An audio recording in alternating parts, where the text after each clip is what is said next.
Hi everyone, আমি Bhagyashree and welcome back to my channel. তো আজকে অনেক দিন পর আমি গিয়েছিলাম কলেজ, প্রায় 1 মাস পর। ভোটে এতদিন ছুটি চলছিল, তো 4তলাতে ওঠার পর আমার অবস্থা হচ্ছে এইরকম, প্রচুর ঘেমে গিয়েছি। আর আমি সবার প্রথমে চলে গিয়েছি। আর আমাদের কলেজ থেকে 4তলা থেকে ভিউটা খুব সুন্দর হয়। আর এই যে সামনে ব্রিজটা দেখতে পাচ্ছ, বলো তো এটা কী ব্রিজ?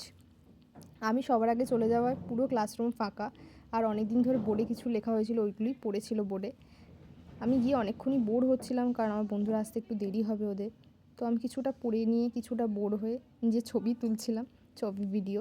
তারপরে আমাদের ফিজিক্স ল্যাবে আমরা গেলাম। অনেক দিন পর ফিজিক্স ল্যাব খুলেছে, এই জন্য কিছুটা ধুলো আছে চারিদিকে। আমাদের এক্সপেরিমেন্ট চলছিল, আজ যে পোলারিমিটারে কিছু এক্সপেরিমেন্ট আমাদের ছিল, সেটাই করছিলাম। আর ওই ঘরে না, পুরোটাই ঘরের রঙটা হচ্ছে কালো। যেহেতু ওখানে অপটিক্সের কাজ হয়, সেই জন্য ঘরটা পুরোটাই ব্ল্যাক, শুধু একটা সিঙ্গেল আলো জ্বলে, সেখানে কাজ হয়। আর বেরিয়েই পেয়ে গেছিলো আমার প্রচণ্ড খিদে। তো আমি ভাবলাম একটু ঝালমুড়ি কিনে নিই। তো ঝালমুড়িটা বেশ ভালোই খেতে ছিল। বাড়িতে এসে আমি ঝালমুড়ি খাচ্ছিলাম। আমার কলেজ থেকে বাস স্ট্যান্ডটা যদিও বেশি দূর নয়, কিন্তু একটু ওপরে উঠতে হয়, সেই জন্য আমি একটু হাঁপিয়ে গিয়েছি। আর এইভাবেই দিনটা শেষ হলো।